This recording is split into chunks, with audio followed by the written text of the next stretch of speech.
Hi, my name is Debbie Phillips, and this presentation will be on Chapter 38, which is Exercise, Sports, and Recreation. First, recommendations for exercise for children under 12 years of age. Across the board, they're saying it should be 60 minutes a day. But out of those 60 minutes, 10 to 15 minutes really should be a moderate to vigorous. Well, how do you define moderate and vigorous? Moderate and vigorous means where their actual heart rate is getting up within above 60 percentile of their target heart rate, which means out of those 60 minutes, they should be working hard. Their heart rate should be up, breaking a sweat or whatever activity that they're doing, it should be to some moderate to vigorous level. These statistics came from the Public Health Service in 2000.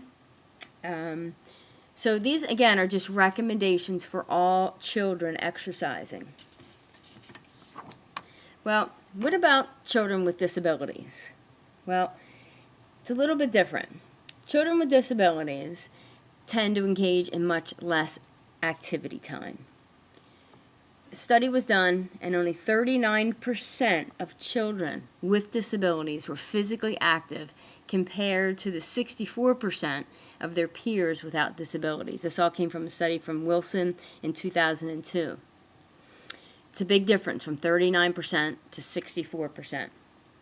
Well, since these findings, there has been an increase in interest in incorporating exercise, sports, and any recreation into the lives of children with disabilities.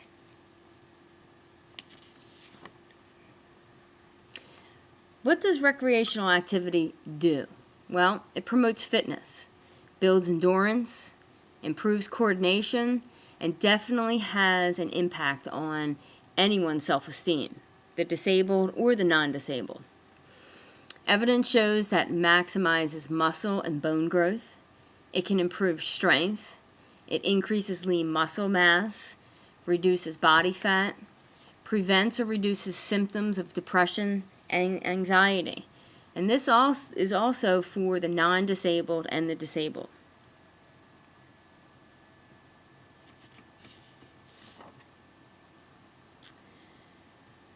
What does recreational activity do also? It provides the opportunity for children with developmental disabilities to be included in their community.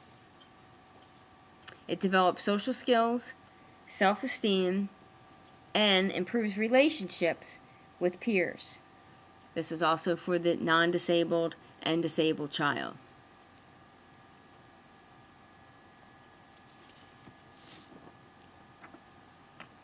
Physical activity in children with disabilities. Well, what approach do we take?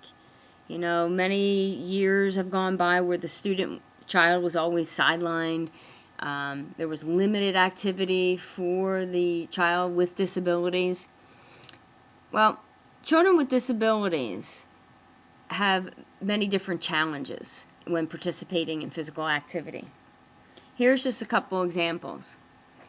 Cerebral palsy, Down syndrome, and spina bifida.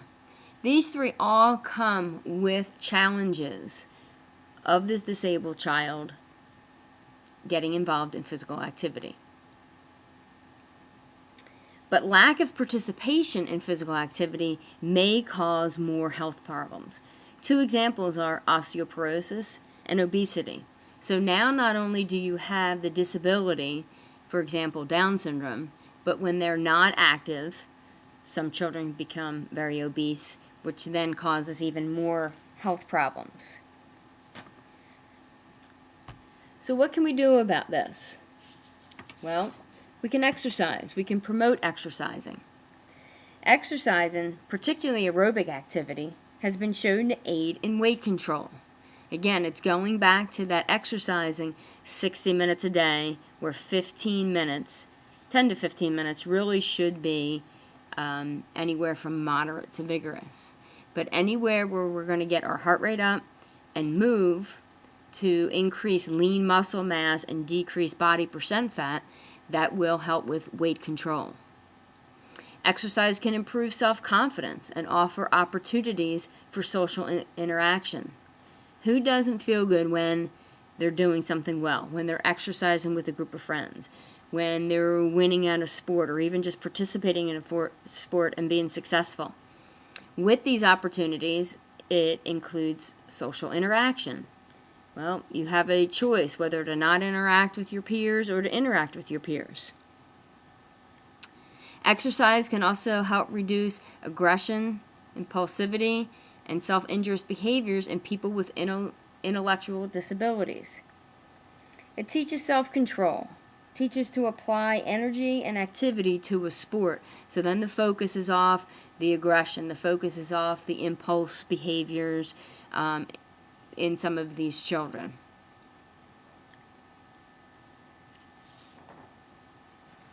Continue with exercising. Being active, invested in sports, improves social competence. Participants in Special Olympics have greater self-esteem and confidence. So the more involved some of these children are in activities, it actually shows an improved self-esteem, and when your self-esteem goes up, they tend to have more confidence in themselves. Participants in Special Olympic programs were shown to be more involved in extracurricular activities, hobbies, and friendships. So the extracurricular activities may include the sport that they're involved with, whether it be bowling, softball, skiing, roller skating, and it increases the amount of time that they're participating in a program. Many of them develop friendships, and with those friendships, sometimes they share hobbies, sometimes they share extracurricular activities. It could be functions or activities that Special Olympics promotes.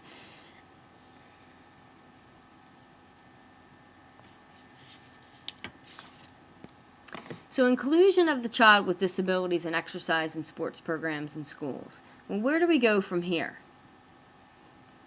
In 2004, IDEA, Individuals with Disabilities Education Act, improvement,